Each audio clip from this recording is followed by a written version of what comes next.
ನಮಸ್ಕಾರ ವೀಕ್ಷಕರೇ, ಶಿವಚಕ್ರವರ್ತಿ ಚಾನೆಲ್ಗೆ ಸ್ವಾಗತ. ನಾಯಕನಹಟ್ಟಿ ಗೌಡಗೆರೆ ಗ್ರಾಮದ ಸರ್ಕಾರಿ ಹಿರಿಯ ಪ್ರಾಥಮಿಕ ಶಾಲೆಯಲ್ಲಿ ವಿದ್ಯಾರ್ಥಿಗಳಿಗಾಗಿ ಅಕ್ಷರಾಭ್ಯಾಸ ಹಾಗೂ ಸರಸ್ವತಿ ಪೂಜೆ ಕಾರ್ಯಕ್ರಮವನ್ನು ಭಕ್ತಿಭಾವದಿಂದ ಆಯೋಜಿಸಲಾಯಿತು.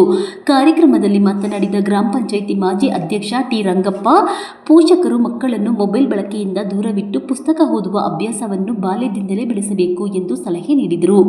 ಬಾಲ್ಯದಲ್ಲಿ ಅಕ್ಷರಾಭ್ಯಾಸ ಮೂಡಿಸುವುದರಿಂದ ಮಕ್ಕಳಲ್ಲಿ ಕಲಿಕೆಯ ಆಸಕ್ತಿ ಹೆಚ್ಚುತ್ತದೆ ಎಂದು ತಿಳಿಸಿದ ಅವರು, ವಿದ್ಯಾರ್ಥಿಗಳಿಗೆ ಓಂ ಅಕ್ಷರ ಬರೆಸುವ ಮೂಲಕ ಜ್ಞಾನಾರ್ಜನೆಗೆ ಮುನ್ನುಡಿ ಬರೆಯಲಾಯಿತು ಎಂದು ಹೇಳಿದರು.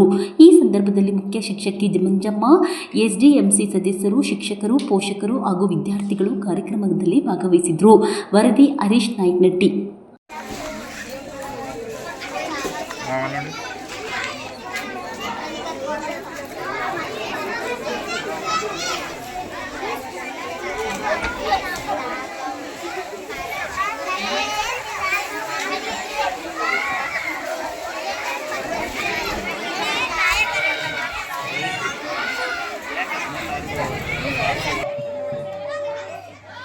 ಎಲ್ಲೋಡ್ರೆ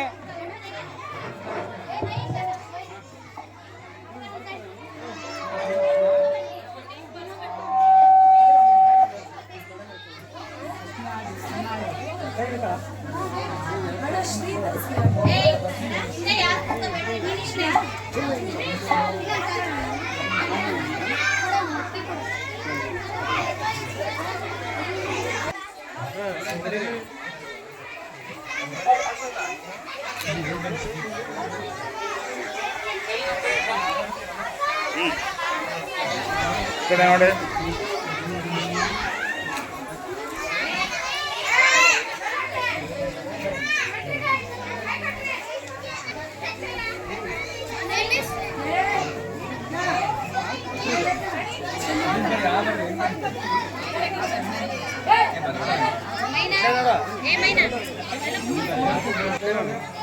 ಬೈತಾ ಇತ್ತಾಗೆ ನೋಡು.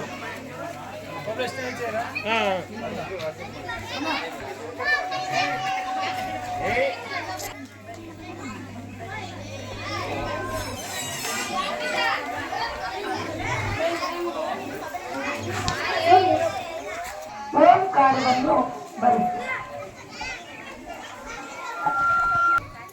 ಇದ್ರು. ಅದನ್ನ ನಮ್ಮ ಶಾಲೆಯ ಮುಖ್ಯೋಪಾಧ್ಯಾಯ ಆಗಿರ್ಬೋದು, ಸಹ ಶಿಕ್ಷಕರಾಗಿರ್ಬೋದು, ಹಾಗೆಯೇ LKG UKGಗೆ ಏನು ಸೆಲೆಕ್ಟ್ ಆಗಿರ್ತಕ್ಕಂಥ ಟೀಚರ್ಸ್ ಆಗಿರ್ಬೋದು, ಈ ಕಾರ್ಯಕ್ರಮನ ಇವತ್ತು ಒಂದು ಅದ್ಭುತವಾಗಿ ನೆರವೇರಿಸಿದ್ವಿ. ಅದನ್ನು ನಮ್ಮನ್ನು ಆಹ್ವಾನಿಸಿ ಆ ಅಭ್ಯಾಸನ ಈಗ ನಮ್ಮೂರಿನಲ್ಲೇ ಮಾಡೋದು ಈ ಒಂಥರ ಹಬ್ಬದ ವಾತಾವರಣ ಆಗಿದೆ. ಈ ಅಕ್ಷರಾಭ್ಯಾಸನ ಎಲ್ಲೋ ಶೃಂಗೇರಿ ಮತ್ತೆ ಎಲ್ಲೆಲ್ಲೋ ಹೋಗಿ ಮಾಡ್ಕೊಂಡು ಬರ್ತಾರೆ. ಆದ್ರೆ ಅಕ್ಷರಾಭ್ಯಾಸ ಅನ್ನೋದು ಮೊದಲಿಗೆ ತಂದೆ ತಾಯಿಗಳು ನಿಜವಾಗ್ಲೂ ಅವ್ರ ಪಾತ್ರ ಬಹಳ ಪ್ರಮುಖವಾಗಿರುತ್ತೆ. ಟೀಚರ್ಸು ಮಾಡ್ತಾರೆ ಪಾಪ. ಅವರು ನಾನು ಸೆಲೆಕ್ಟ್ ಆದಾಗ ಹೇಳಿದ್ದೆ ನಮ್ಮ ಶಿಲ್ಪ ಮೇಡಮ್ ಅವ್ರಿಗೆ, ಮತ್ತೆ ನಾವೇ ನಿಮ್ಮ ಸೆಲೆಕ್ಟ್ ಆಗಿದ್ದಾರೆ, ಅವ್ರಿಗೆ ಹೇಳಿದ್ವಿ, ನೋಡಮ್ಮ ಇದು ಒಂದು ಏನೋ ಬೇಸಿಕ್ ತಳಪಾಯ, ಮಕ್ಕಳ ಒಂದು ಶಿಕ್ಷಣಕ್ಕೆ ಇದು ತಳಪಾಯ. ಹಾಗಾಗಿ ನೀವು ಯಾವ ರೀತಿ ಕಲಿಸ್ತೀರ ಅಂದರೆ, ನಮ್ಮ ಹೋಬಳಿ ಮಟ್ಟದಲ್ಲಿ ಗೌಡಗೆರೆ ಸರ್ಕಾರಿ ಪ್ರಾಥಮಿಕ ಶಾಲೆ ಅಂದರೆ ಬಹಳ ಉತ್ತಮವಾಗಿ ಕಲಿಸ್ತಾರಪ್ಪ ಅಂತ ಒಂದು ಹೆಸರು ತಗೋಬೇಕು ಅಂತ ನಾನು ಅವತ್ತು ಹೇಳಿದ್ದೆ. ಅವರು ಅದೇ ರೀತಿ ಉತ್ತಮವಾಗಿ ನಿರ್ವಹಿಸ್ತಾ ಇದ್ದಾರೆ ಅಂತ ನಾನು ಅಂದ್ಕೊಂಡಿದ್ದೀನಿ. ಹಾಗೇನೆ ಈ ವೇದಿಕೆ ಮೇಲೆ ಆಸೀನರಾಗಿರ್ತಕ್ಕಂಥ ಎಲ್ಲ ಗಣ್ಯಮಾನ್ಯರು ವಂದಿಸಿ, ಈ ಅಕ್ಷರ ಕಾರ್ಯಕ್ರಮ ಇನ್ನೂ ಪ್ರತಿ ವರ್ಷನೂ ಒಂದು ಉತ್ತಮವಾಗಿ ಆಗಲಿ, ನಮ್ಮ ಏಟಿ ಸಹಕಾರ ಆಗಿರಲಿ, ಖಂಡಿತವಾಗಿಯೂ ನಾನು ಸಹಕಾರ ಮಾಡ್ತೀನಿ ಅಂತ ಈ ಸಂದರ್ಭ ದಯವಿಟ್ಟು ಒಂದು ಭೇದ ಭಾವ ಮಾಡಬಾರ್ದು. ಅವ್ರು ಬರಬಾರ್ದು, ಇವ್ರು ಬರಬಾರ್ದು ಅಂತಂದು ಹೇಳಿ ಇದು ಮಾಡ್ದು. ಅವನಿದ್ದಾನಂದ್ರೆ ನಾನು ಹೋಗ್ಬಾರ್ದು. ಖಂಡಿತವಾಗ್ಲೂ ನಮ್ಮೂರಿನ ಒಂದು ಪ್ರತಿಷ್ಠೆ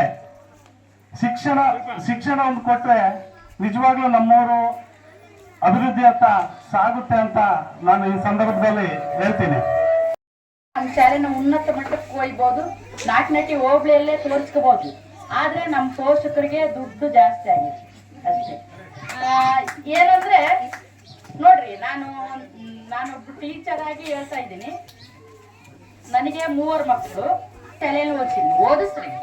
ಆದ್ರೆ ದುಡ್ಡು ಹಣದ ದುಂದು ವೆಚ್ಚ ಮಾಡಬಾರ್ದು. ಯಾಕಂದ್ರೆ ಈಗ ಒಂದ್ ಮಗುಗೆ ಈಗ LKG ಮಕ್ಕಳು, ಈಗ ನಮ್ಮ ಶಾಲೆ ಮಕ್ಕಳಿದಾವೆ, LKG UKG ಮಕ್ಕಳು ಈಗ ನೋಡ್ತಿದ್ದೀರಲ್ಲ, ಅವ್ರೇನು ಸ್ಪೆಷಲ್ ಮಾಡಲ್ಲ. LKG UKG ನಾವೇನು ಚಳಿಕೆರೆ ನಾಯಕನಟ್ಟಿ ಕಾನ್ವೆಂಟ್ ತೋರಿಸ್ತೀವಲ್ಲ, ಅವರು SLC PUC ಡಿಗ್ರಿ ಫೇಲ್ ಆಗಿರೋದೇ ಅಲ್ಲಿ ಟೀಚರ್ ಇರೋದು. ಇವರು ಒಳ್ಳೆ ತರಬೇತಿ ಪಡೆದಿರೋ ಟೀಚರ್ಗಳೇ ಇಲ್ಲಿರೋದು. ನಾವೆಲ್ಲರೂ ಸೇರಿ ಒಳ್ಳೆ ತರಬೇತಿಗಳು ಕೊಟ್ಟಿರತಕ್ಕಂಥ ಟೀಚರ್ಗಳೇ ಇರೋದು. ಆದ್ರೆ ನಮಗೆ ವ್ಯಾಮೋಹ ಜಾಸ್ತಿ ಆಗ್ಬಿಟ್ಟಿದೆ. ನಮ್ಮೂರಲ್ಲಿ ವ್ಯಾಮೋಹ ಜಾಸ್ತಿ ಆಗಿ ಅವರು ಕಾನ್ವೆಂಟ್ ಸ್ಕೂಲಿಗೆ ಕಳಿಸ್ತಾರೆ, ಅವ್ರು ಬಸ್ಸಲ್ಲಿ ಕಳಿಸ್ತಾರೆ, ಇವ್ರು ಹಂಗ್ ಕಳಿಸ್ತಾರೆ, ನಾವು ಹಂಗ್ ಕಳಿಸ್ತಾರೆ. ಸಾಲ ಮಾಡಿ ನಾವು ಕಾನ್ವೆಂಟ್ ಸ್ಕೂಲಿಗೆ ಕಳಿಸಿದ್ರೆ ಯಾವ್ದೇವ್ರು ಹೇಳ್ತಾನೆ? ಸಾಲ ಮಾಡಿದ್ರೆ ನಮಗೆ ತೊಂದರೆ ತಾನೆ. ಈಗ ನೋಡ್ರಿ, ನಮ್ಮ ಮಕ್ಕಳಿಗೆ ನೋಡಿದ್ರೆ 1 to 7 ಮಕ್ಕಳು ಮತ್ತೆ LKG UKG ಮಕ್ಕಳು ಆ ಯೂನಿಫಾರ್ಮು ಚೆನ್ನಾಗಿದ್ದಾರೆ. ನಮ್ಮ ಟೀಚರ್ಸ್ ಬಹಳ ಚೆನ್ನಾಗಿ ಪಾಠ ಮಾಡ್ತಾರೆ. ಅದಕ್ಕೋಸ್ಕರ ದಯಮಾಡಿ ನಿಮ್ಗೆ ಕೈ ಮುಗಿದು ಕಳಕಳಿಯಿಂದ ಕೇಳ್ಕೊಳ್ತೀನಿ, ನಮ್ಮ ಊರಿನ ಮಕ್ಕಳನ್ನ ನಾವು ಕಾನ್ವೆಂಟಿಗೆ ಕಳ್ಸೋದು ಬೇಡ. ಈಗ ನೀವು ಬಂದು ಕೇಳ್ರಿ, ನಮ್ಮ ಶಾಲೆಗೆ ನಿಮ್ಮ ಮಕ್ಕಳಿಗೆ ಇದು ಮಾಡಿಲ್ಲ, ನೀವು ಪಾಠ ಮಾಡಿಲ್ಲ ಅಂತ ಕೇಳ್ರಿ. ಟೀಚರ್ ನೀವು ಹಿಂಗೆ ಮಾಡ್ತೀರಂತ ಹೇಳ್ರಿ, ನಾವೆಲ್ಲ ತಿಳ್ಕೊಳ್ಳೋಣ. ಆದ್ರೆ ನಮ್ಮ ಮಕ್ಕಳ ನಾವು